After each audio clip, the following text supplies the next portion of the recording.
Hi, everyone, and welcome to our podcast. My name is Anna. Today, we are going to talk about time management. This is a very important topic. Many people feel they do not have enough time. They feel busy every day. But maybe the problem is not the time. Maybe the problem is how we use the time. I think it is possible to learn good habits. We can all get better at this. I am happy to talk about it today with my friend Mark. Mark, hello. How are you? Hello, Anna. I am very happy to be here. Thank you for that introduction. Yes, time management is a great topic. I think about it a lot. Every morning I wake up and I think, what do I need to do today? Sometimes I have a long list, and sometimes I do not do everything on the list. I feel bad about that, but I am learning. I think small changes can help a lot. I want to share some simple ideas today. I hope our listeners find them useful. Let us begin. Great. So, Mark, let us start with a basic question. What is time management? Can you explain it in simple words? I think some people hear this phrase and they feel confused. It sounds very professional, but I think it is not so difficult to understand. Time management means we plan how to use our time. We decide what to do first and what to do later. We try to use our time well. Does that sound right to you, Mark? I think it is a simple idea, but it is not always easy to do in real life. Yes, Anna, I agree completely. Time management is simple to understand, but not always simple to do. It means you are the boss of your time. You decide what is important. You decide what to do now and what to do tomorrow. For example, if I have a big project at work, I plan my time for it. I do not wait until the last minute. I start early. This helps me feel less stressed. I think the key word is plan. If you have a plan, you feel more in control of your day, and that feels really good. I love that, being the boss of your time. That is a great way to say it.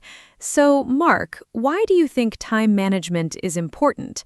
I think many people know they should manage their time better, but they do not start. They say, I will do it tomorrow.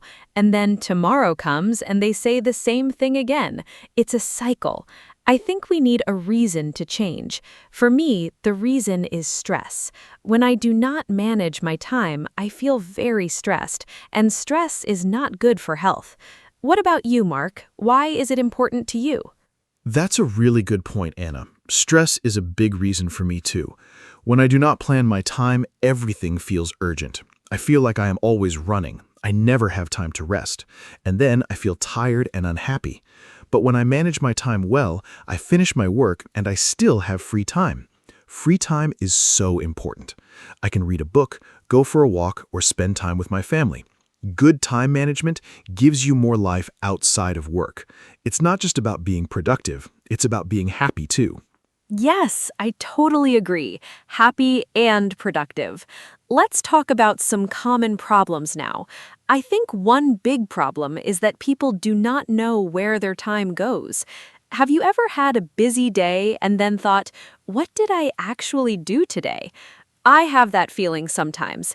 I'm busy all day, but I feel like I didn't finish anything important.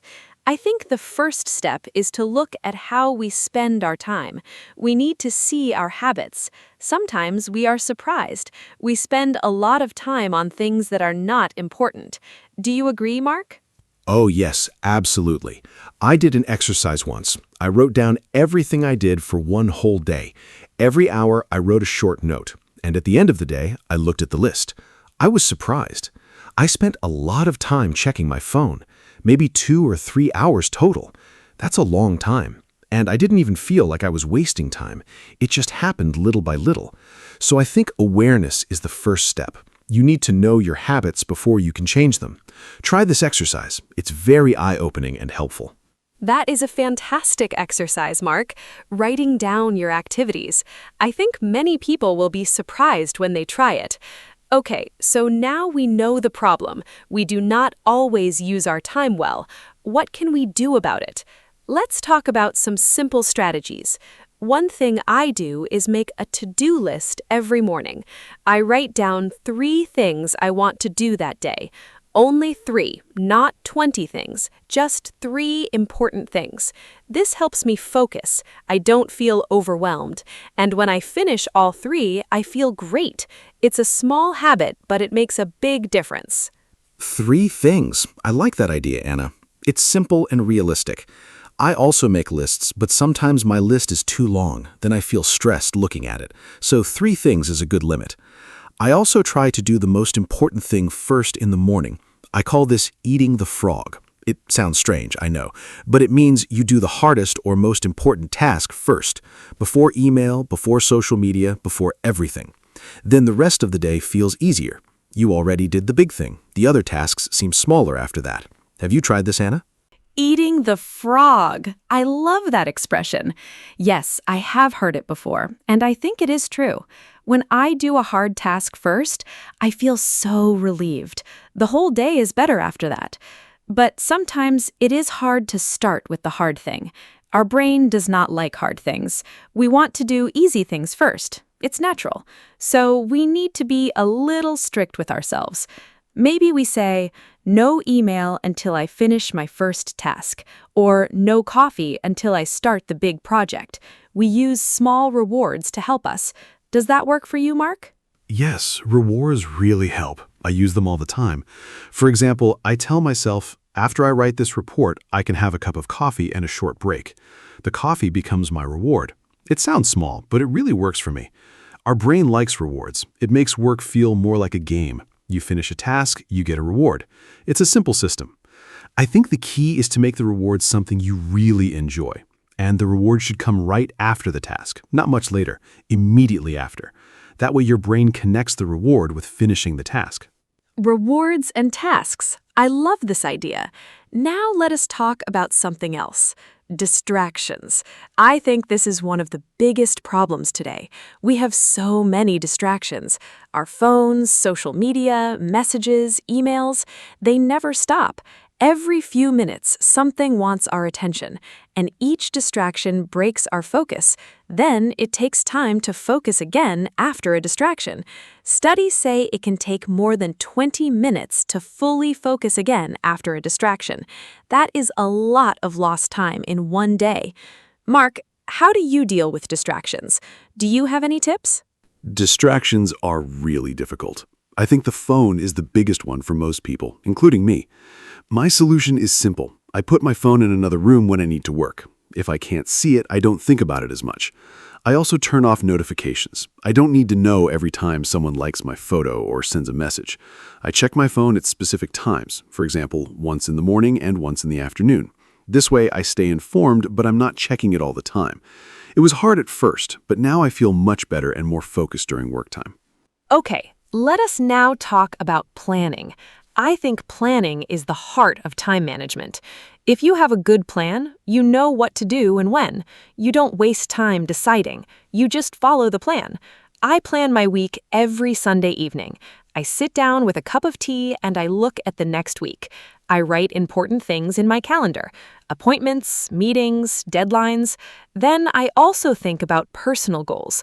Maybe I want to exercise 3 times this week or finish a book. I put these in the calendar too. Then Monday morning, I already know my week. It feels good. Weekly planning is a great habit, Anna. I do something similar. On Sunday or Monday morning, I look at my week. I ask myself, what are the 3 most important things I need to do this week? Not for work only, but for life also. Maybe one thing is work, one thing is health, and one thing is family. I try to balance different areas of life, because time management is not only about work, it's about your whole life. If you only manage work time, you might forget your health or your relationships. A good plan includes everything that's important to you as a person. Balance is so important. You're right, Mark. We should not only think about work. We need time for everything: work, family, health, hobbies, rest. I think rest is often forgotten. Many people feel guilty when they rest. They think, I should be doing something. But rest is not lazy. Rest is necessary. When you rest, your brain recovers. You become more creative. You make better decisions. You are more patient with people. Without rest, everything gets harder. So I tell people, plan your rest time too. Put it in your calendar. Protect it like you protect a work meeting. Rest is a meeting with yourself. A meeting with yourself. I love that, Anna. That is a beautiful way to think about it. I used to feel guilty about taking breaks. I thought working all the time meant I was productive, but actually working without breaks makes you less productive over time. You make more mistakes, you feel tired, your ideas stop coming. Now I take short breaks every hour or so. I stand up, walk a little, drink some water, just 5 or 10 minutes, and then I come back to work feeling more fresh. These small breaks actually help me do more work, not less. So breaks are an investment in productivity. An investment in productivity, yes. Short breaks are so helpful. Now I want to talk about a technique that many people use. It's called the Pomodoro technique. Have you heard of it, Mark? It's a very popular method for managing time and staying focused. The idea is simple. You work for 25 minutes, then you take a 5-minute break. Then you work for 25 minutes again. After 4 rounds, you take a longer break, maybe 15 or 30 minutes. You use a timer. The word Pomodoro means tomato in Italian. The person who invented it used a tomato-shaped kitchen timer. Isn't that fun? Yes, I know the Pomodoro technique. It is a great method. I've used it many times. The timer really helps. When you have 25 minutes, you focus because the time is limited. You think, I only have 25 minutes, so I must concentrate now. And the break is also nice because you know it is coming. You do not feel like you are working forever. You think, just 25 minutes, then I can rest. It makes hard work easier to start. Many people find it hard to begin a task, but starting a 25-minute session is not scary. It's a small and manageable amount of time. Exactly. Starting is often the hardest part. Once you start, it is easier to continue. The Pomodoro helps you start.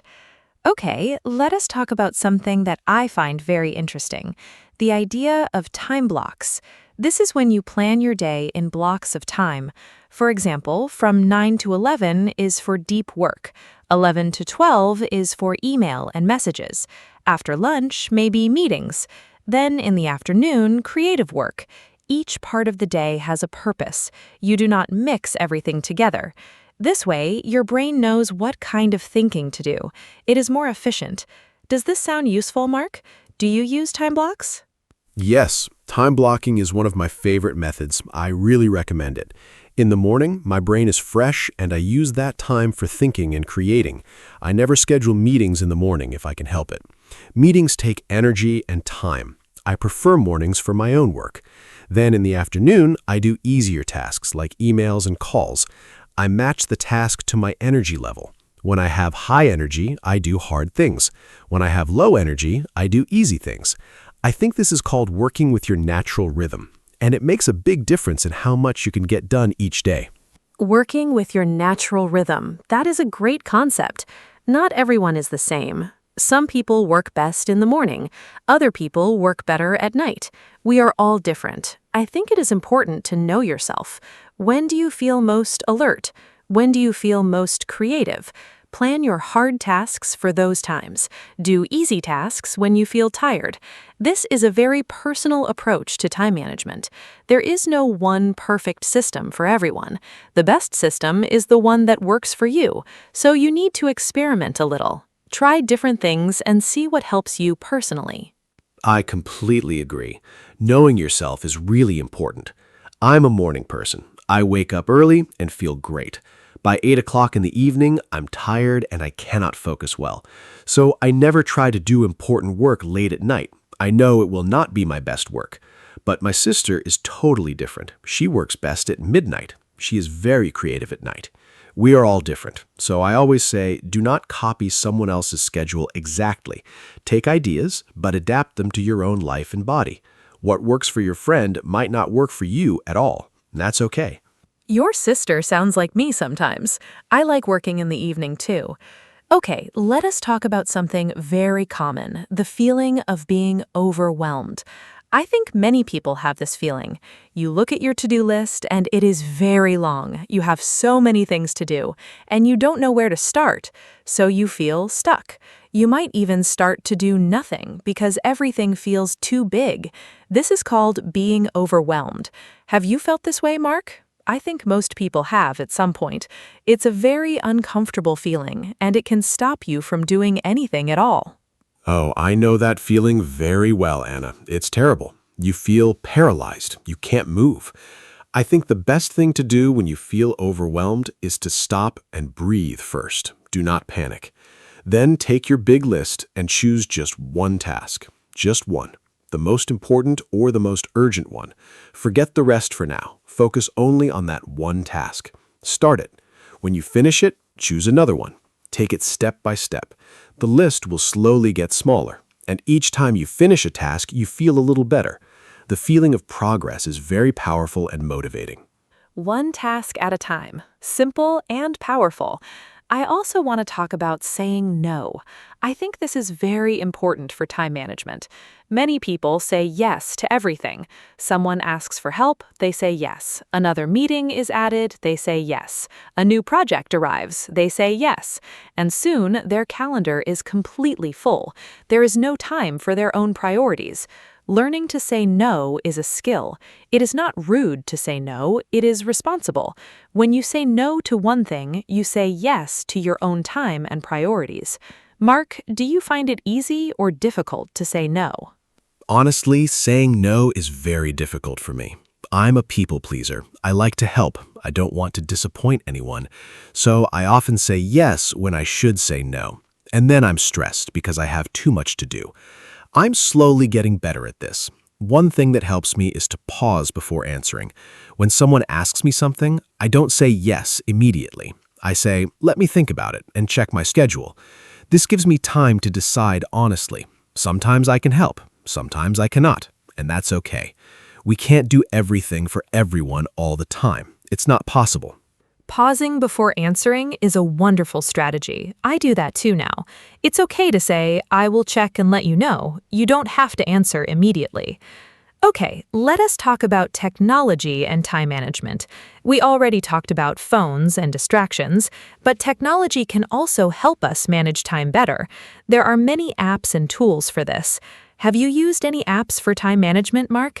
I know there are apps for to-do lists, calendar apps, timer apps, and many others. Sometimes I think there are too many options, and it can also be confusing.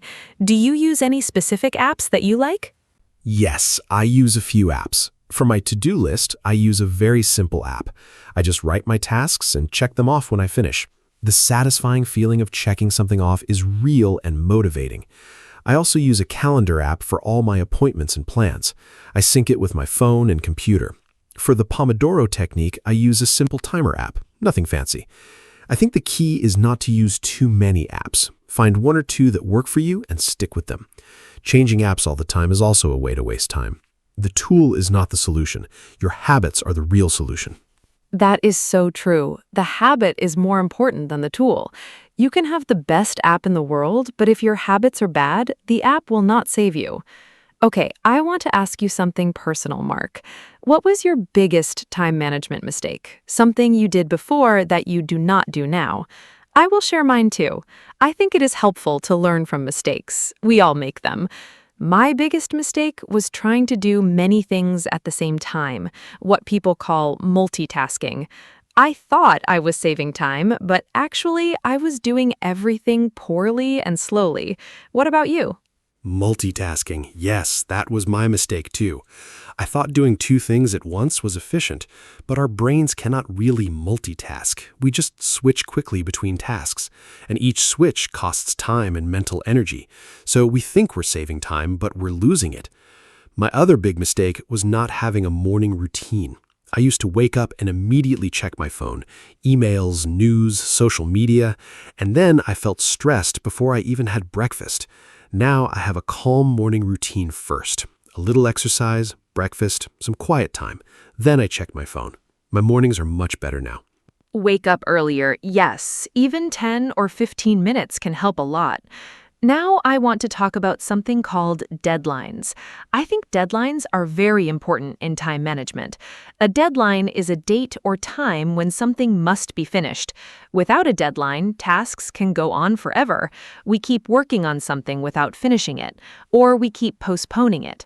But with a clear deadline, we work with more focus. We know by Friday this must be done, so we manage our time better during the week. Mark, how do you use deadlines? And what do you do if a deadline feels scary or too close? Deadlines are very useful. They create a little pressure, and sometimes that pressure is good. It helps us focus. I always set deadlines for my tasks, even if no one gives me one. For example, if I need to write a report and my boss says, do it when you can, I still set a deadline for myself. Maybe I say, I will finish this by Wednesday. Without that, I might wait and wait. If a deadline feels scary, I break the big task into small steps. Each step has its own small deadline. Then the big deadline is not so scary. It's just a collection of small steps, and small steps are easy to take. Breaking a big task into small steps, I love this strategy. It's called chunking, I think. You take a large task and divide it into many small parts. Each small part is easy to do, so you never feel overwhelmed. You just do one small part, then another, and before you know it, the big task is done. I use this method for big projects at work. I look at the whole project and I think, what are all the steps to finish this? Then I put each step on my calendar with a deadline. The big project becomes a simple plan. It's a really effective way to deal with large tasks. Yes, chunking is a fantastic strategy, and it also helps with procrastination. Procrastination means you delay doing things. You keep saying, I will do it later, I'll start tomorrow. But tomorrow never comes. Often we procrastinate because the task seems too big or too hard. But if you break it into very small parts, it's not so hard. You can start with just 5 minutes on the task. Often you will continue after 5 minutes because you already started. Starting is the hardest part. Once you're working, the momentum carries you forward. So make the first step very, very small and easy to take. Procrastination, such a common problem. I think almost everyone does it sometimes. I certainly do. One thing that helps me is to think about how I will feel after I finish the task. I imagine that feeling of relief and pride, and then I want that feeling. So I start working to get that feeling. It's a way to motivate yourself with your imagination. Another thing that helps me is to make my workspace nice. If my desk is clean and comfortable, I feel more motivated to sit down and work. A messy desk makes me feel tired and unmotivated. So I tidy my desk before I start working. It makes a real difference. A clean workspace is so important, I agree. When everything around you is messy, your mind feels messy too. And when your workspace is clean and organized, your mind is clearer. This is not just a feeling. Some research shows that a clean environment helps with focus. I also like to have good lighting. Natural light is the best. I sit near a window when I can. And I like to have a glass of water on my desk. Small things make a difference. Creating a good environment for work is part of time management. You're setting yourself up for success before you even start the first task. Setting yourself up for success. I really like that phrase. Okay, we're getting close to the end of our conversation today. I want to talk about one more thing, the balance between being productive and enjoying life. I think some people take time management too seriously. They plan every minute. They feel guilty if they are not doing something useful. But life is not only about being productive. We need to laugh. We need to enjoy small moments. We need to be present with people we love. Good time management should give you more time for joy, not make your life feel like a strict schedule. What do you think, Mark? I completely agree, Anna. Time management is a tool, not a prison. The goal is more freedom, not more stress. If your time management system makes you feel anxious, something is wrong. Adjust it. Make it work for your life, not against it. I also think rest and play are productive in their own way.